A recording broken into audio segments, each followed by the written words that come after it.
Good evening. Welcome to the Government News Brief for Tuesday, April 25, 2017. In the news this evening, the Prime Minister encourages young people to emulate positive trends for nation building. Security forces in Region 10 receive training to address cases of trafficking in persons, and the Ministry of Public Infrastructure issues springtide alert. These and other stories when the news returns. Stay tuned. Thank you for staying with us. I am Tiffany Rogers. Here are the details. Guyana is observing Sexual Assault Awareness Week from April 24 to 30. The observance will be held under the theme Engaging New Voices to End Sexual Violence. Minister of Social Protection Amna Ali, in her message to mark this week's observance, notes that each person can play an important role in the fight to prevent and end sexual assault. Sexual assault has tremendous costs to communities and our nation as a whole. If left unaddressed, these human rights violations pose serious consequences for current and future generations. It undermines the health, dignity, security, and autonomy of its victims. Victims of sexual assault can suffer sexual and reproductive health consequences, including forced and unwanted pregnancies, unsafe abortions, sexually transmitted infections, including HIV, and even death. We will continue to engage civil society and the private sector in preventing and ending violence against women and girls, working with survivors to empower them. Prime Minister and First Vice President Moses Nagamutu calls on young people to emulate positive trends that will contribute significantly to society. Gabriella Patram has the details. The Prime Minister is calling on young people to become agents of positive change that will see the country developing positively. Prime Minister Nagamutu speaks of the importance of positive role models to a society, more so a community. We can change the image of our country. We could change the image of our society, and we could inject, rather than negatives, we could inject positives. We can inject confidence, and we can inject that amount of encouragement to our future, our young people, that they can move forward and they can be supported, and that there are always those in our society who are prepared to, as the song said at the beginning, who could lift them up. The Prime Minister adds that Guyana has a constitution that protects young people and children and guarantees their education. PM Nagamutu says young people are important to the government and the administration will continue to make them a priority. Children and young people would enjoy the facilities of the state, so they become productive and patriotic citizens. Young people in this country are the reason why a government would allocate almost $40 billion annually for public education. Prime Minister Nagamutu encourages young people to be role model themselves. It is not decent to commit crimes. It is not decent to resort to prostitution. It is not decent to resort to drugs. It is not decent to even resort to suicide. So that you have a choice between what you ought not to be or what you ought not to do, and between, on the other side, what you could do to become healthy, productive, energetic, ambitious young people. The PM says that the National Youth Policy has provisions for young people's development. He says that it is his hope that the policy will be displayed in youth clubs across the country so that young people can know what is their place, role, and more importantly, their future in society. The Prime Minister was presented with the highest award of the club Rose Hall Town Youth and Sports Club MS the Dolphin Award of Excellence for being a positive role model to youths and an outstanding friend of the club. The club was awarded the Medal of Service by its patron, President David Granger, last year. For the Government News Brief, Gabriella Patram. Suriname and Guyana launched their joint vaccination week in the Americas under the theme Get Vaxxed to celebrate a healthy tomorrow. More in this Neola Damon report.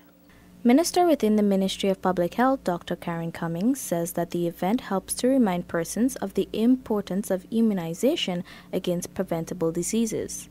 The minister notes that the simultaneous launch in Suriname demonstrates the nature of good neighborhoodliness between the two countries. The relevancy and veracity of this theme cannot be overstated.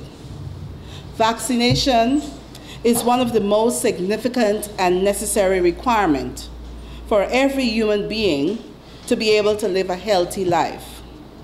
It is considered by many leading minds that vaccination is one of the greatest achievements in modern civilization.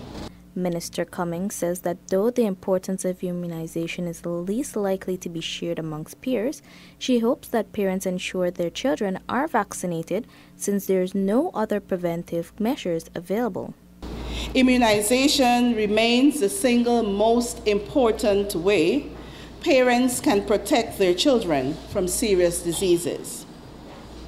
As a consequence, the decision by parents to immunize their child or children is an extremely critical one. Meanwhile, over 30 persons, including students and nurses, observed the 15th vaccination week in the Americas with a walk around Georgetown today. Today, we've marched with Region 4 Georgetown, and we had our team and other government organizations and our school children, most of all, who were chanting all along. They were very energetic, and we would like to express gratitude to them and their teachers for them being here today. Vaccination Week was initially proposed in 2002 following a measles outbreak in Venezuela and Colombia.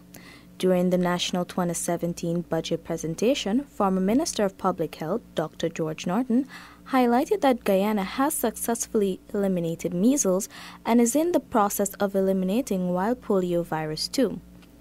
Neola Damon for Government News Brief. The Ministry of Social Protection's Counter-Trafficking in Persons Unit is training ranks of the Guyana Police Force and Community Policing Group members in Linden Region 10 to combat human trafficking. Details from Delon Sanko. Acting Coordinator CTIP Unit Tashana Williams-Corbin says the most recent exercise was done to prepare officers to look out for any suspicious behavior. As we all know, around the world has been proven through research that whenever there are celebrations in small towns or big cities, cases of trafficking increases. So we decided to do this training here. The Ministry of Social Protection decided to do this training here today so that we can help to equip officers in the fight against trafficking. The training was held on Saturday, April 22, 2017 at the Charles Rosa School of Nursing. The acting coordinator says that the training focused on what ranks need to look for in identifying human trafficking. It focused on identifying cases of trafficking in persons, understanding what is trafficking in persons from a layman's perspective, and also we looked at the legal definition of human trafficking. We also look at the elements of trafficking. We also look at understanding the difference between adult trafficking and child trafficking. We also focus on investigative techniques in trafficking, and a lot of emphasis was placed on looking at the indicators of trafficking. Officer Petronella says the training was beneficial and timely. I feel very much educated now that I wasn't educated about trafficking in persons. I'm very much thankful for attending this program. There are a lot of things that I've learned, especially the factors about trafficking in person that I can see and observe around my area and put it into practice. The Counter-Trafficking in Person Unit, CTIP Unit, is also encouraging persons to be on the lookout and report any suspicious behavior to the nearest police station.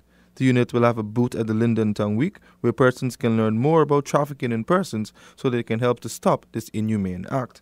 The unit plans to hold training and awareness programs in other communities across Guyana.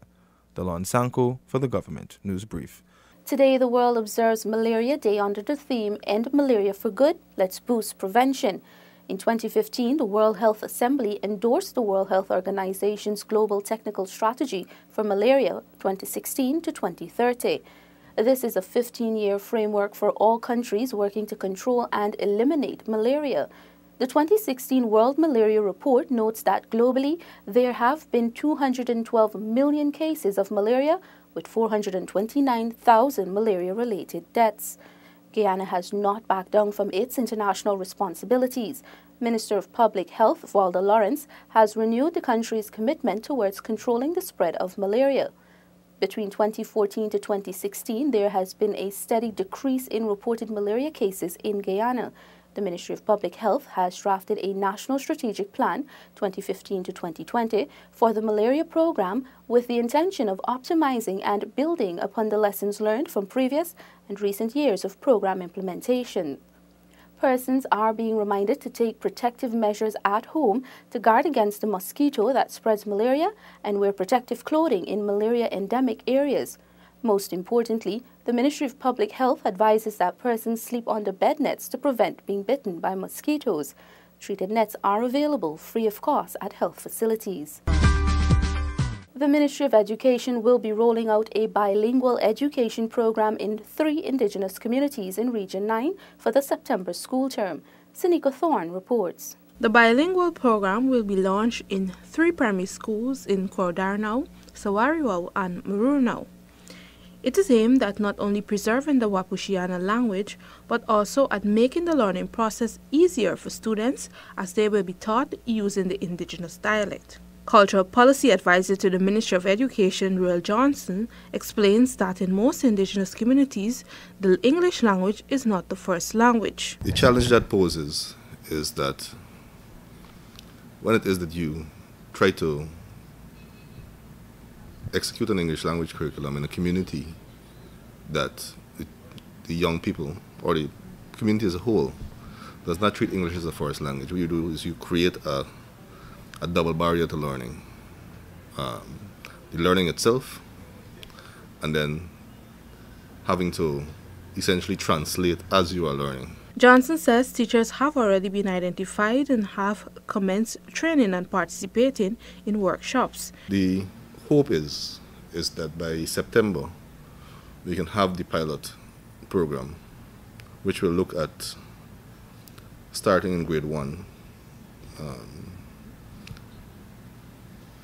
an initiative that sees the grade 1 curriculum. Translators doesn't quite capture it, but the grade 1 curriculum rendered in Wapishana. Not just in terms of a simple, literal, linguistic translation, but in terms of ensuring that symbols within the text, for example, represent the reality of the communities. Johnson said that the program is expected to run for 5 years with the aim of having it in all indigenous communities and at higher schools levels. For the Government News Brief, Sinika Thorne reporting. The Ministry of Public Infrastructure is advising the general public to take the necessary precautions during the springtide period of April 24 to April 30. Residents in communities along the coasts of Regions 2, 3, and 4 that are particularly susceptible to flooding are being advised to take necessary precautions against flooding. Above normal level tides are being predicted for this period, with the highest tides expected on Thursday, April 27 and Friday, April 28. We have come to the end of today's edition of the Government News Brief. The details of these and other stories can be found on GINA's website. GINA has an active Facebook page, and we encourage you to visit and like us so you can be informed as the news unfolds. Do join us tomorrow for another edition of the Government News Brief. I am Tiffany Rogers. Have a great evening.